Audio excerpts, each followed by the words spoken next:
Bom dia, tudo bem? Estou passando por aqui para fazer um relato da minha experiência.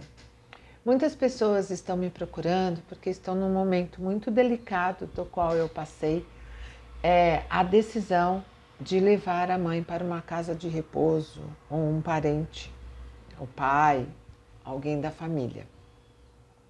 A minha experiência é a seguinte: o que deu para fazer até aquele momento, eu e meus irmãos fizemos. Né? Foram 18 anos depois que meu pai faleceu que fomos administrando as necessidades da minha mãe. Nos 2 primeiros anos, uma depressão e uma síndrome do pânico foi muito difícil de a gente conseguir administrar e de conseguir encontrar um profissional que desse a medicação adequada para que ela tivesse uma vida praticamente normal. E desde aí ela nunca mais morou sozinha, né?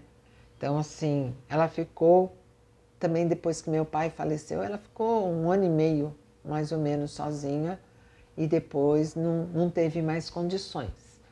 E aí as coisas foram indo. Antes ela andava, ela fazia algumas coisinhas, ela fazia o seu tricô que ela gostava muito. Então ela já não conseguia fazer mais blusas, essas coisas. Então eu criei um projeto do Nilda e a gente conseguia algumas doações, né? Porque ela fazia tricô quase 24 horas, ela só parava para dormir, que era uma forma dela não entrar em depressão. Então ela produzia muita coisa, dia e praticamente uma partezinha da noite, né? Ela nem assistia televisão. As pessoas iam visitá-la e ela continuava fazendo o seu tricô, né? Porque era algo que ela pegou para se manter viva. E ao longo do tempo as coisas foram acontecendo, porque ela faleceu com 92 anos, né? Então as coisas foram cada vez ficando mais difíceis. Ela tinha um problema no coração, né?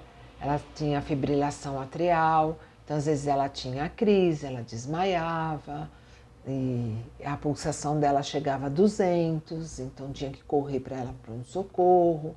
Então foram anos e anos de muita luta. E nos últimos 3 anos, ainda mais com a pandemia, as coisas foram ficando muito mais difíceis, né?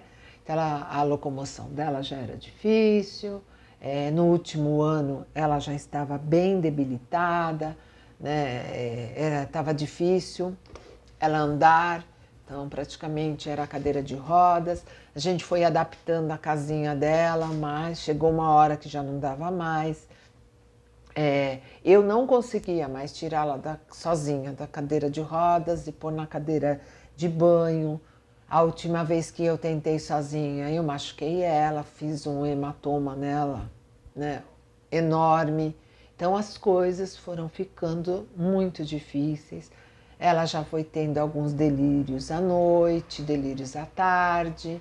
Ela pegou uma pneumonia e eu não consegui, né, a medicação para ela, eu tive que levá-la ao pronto-socorro. Lá ela pegou uma bactéria de hospital e a gente não podia dar um antibiótico de acordo com a bactéria, porque na idade dela poderia provocar um AVC e a demência, né? A chance era enorme disso acontecer.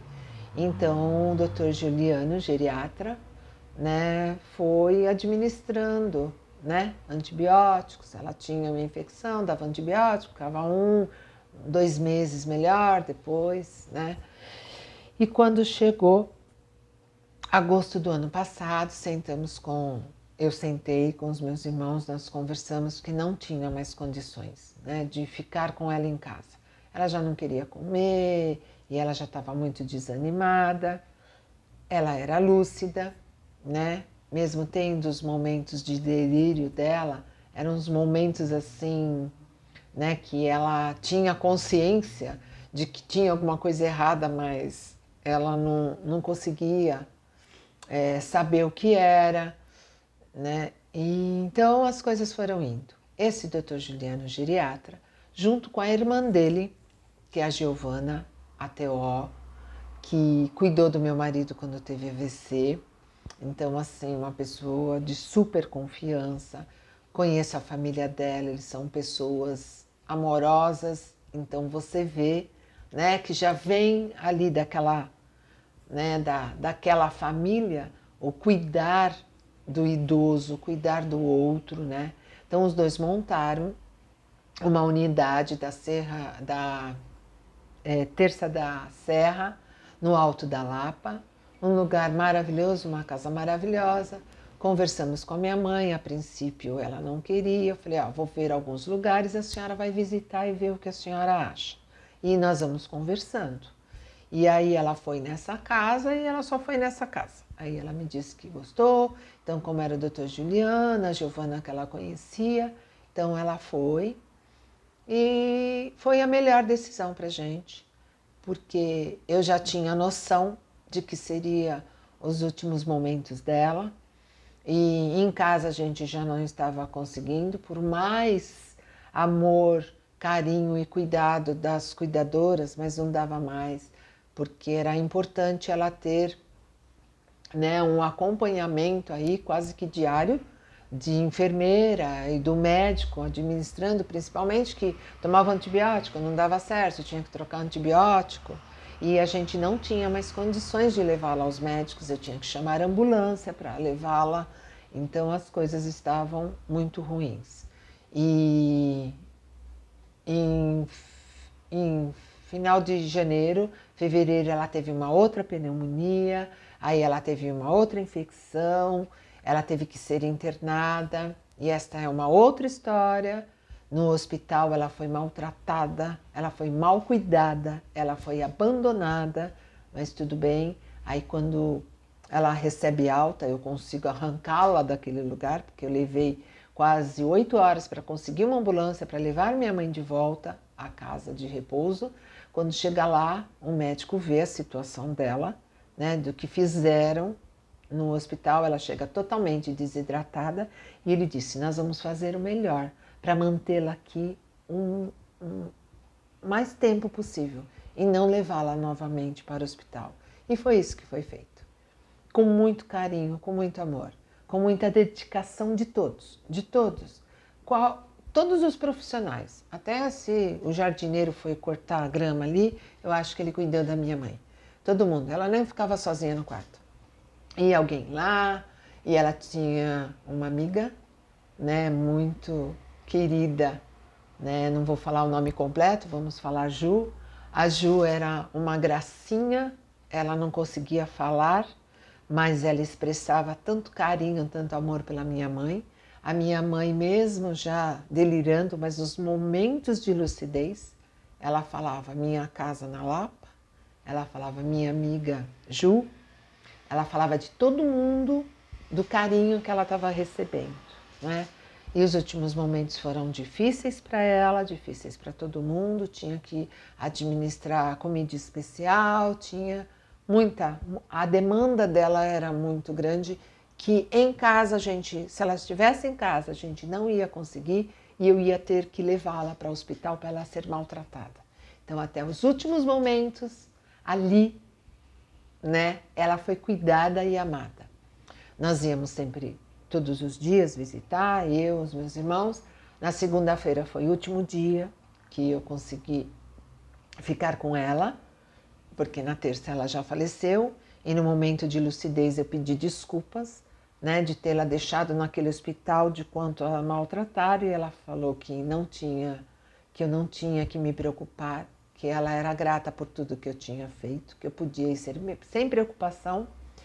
E que aí eu falei: você sabe onde você está, mãe? Ela falou: sim, na minha casa na Lapa, com as meninas que me dão muito carinho. Então isso foi o fechamento, né, dela me dizer que ela se sentia em casa, né? Então foi o melhor caminho. Eu e os meus irmãos, a gente conversou, a gente se alinhou, nós chegamos todos à mesma conclusão, né? Porque já estamos numa idade também que a gente não conseguia mais cuidar dela. Nós temos que trabalhar ainda, todos os três têm que trabalhar, inclusive até que era para ajudá-la, né? E foi a melhor coisa, porque a gente estava num gasto muito grande com ela em casa, né? Porque pagava aluguel e tudo. E nesta casa, gente, nos últimos momentos que ela precisou de muita medicação, de muita coisa, né? De muito extras, e a gente pôde dar para ela. Então, a nossa experiência foi fantástica. Eu, Célia, como filha, não posso falar pelos meus irmãos, estou muito grata ao Dr. Juliano, a Giovana, a enfermeira Mari, a gerontóloga Érica e a todos os cuidadores, a Patrícia, né, a Lucélia, eu não posso ficar falando, né, porque é muito nome e eu não quero esquecer de ninguém. Então, assim, a todos, né, a Ju, a querida amiga Ju, que ficou ali, que dava a mãozinha com tanto carinho. Então, isso, para mim, né? Sou acusada? Sou. Você levou sua mãe para morrer. Sim, eu levei a minha mãe para ter os últimos momentos dela de muito carinho. A minha mãe não fazia nada. No primeiro dia que ela chegou lá na casa, ela pegou e foi jogar dominó que nunca ela tinha feito. Ela fazia desenhos, pinturas que ela adorava. Só que em casa eu não conseguia que ela fizesse. A única coisa que a gente fazia em casa era cantar. Eu e ela, a gente ficava cantando, porque a música sempre foi uma parte muito importante na nossa vida. Mas ela não queria fazer nenhuma atividade. E lá na casa, eu acho que ela era a única que fazia todas as atividades. Se ela não fosse fazer as atividades, é porque ela não estava passando bem. Então, foi sim. O que vocês têm que entender, vocês que estão passando por isso, vai sempre ter um dedo te acusando, que você está abandonando, que você não está cuidando, que os filhos, olha só, a mãe fez de tudo a vida inteira, familiares, pessoas próximas. Então, você tem que ter a certeza dentro de você que você está fazendo o seu melhor, né? Você está fazendo o melhor para aquela pessoa e se não está abandonando, você vai lá, você visita, porque muitas vezes eu vejo as pessoas com as mães nas casas e os filhos nem vão, os outros irmãos nem vão visitar a mãe. Para mim é um abandono, né? Esta é a minha maneira de pensar. Então, se fortaleça, porque sempre, mesmo depois da partida da minha mãe, né, eu tenho pessoas que diz que eu abandonei a minha mãe, mas eu sou firme, falando por mim, eu acho que os meus irmãos também, fizemos o melhor por ela, né? E ela, no último dia, me provou, né, que ela incorporou, ela aceitou e ela se via, né, pertencente à casa. Muito obrigada, quem estiver ouvindo, se eu conseguir ajudar alguém, se alguém quiser alguma coisa, porque algumas pessoas falam, nossa Célia, eu estou começando a passar por isso e a sua experiência está ajudando muito, né? Porque você já passou e as coisas, tem coisas que são muito semelhantes, né? E então, o que eu puder ajudar, ajudo. E tenha certeza que é você que tem que acreditar que fez o melhor e que está fazendo o melhor. Ninguém mais. Para acusar, existem vários dedos apontados. Tá bom?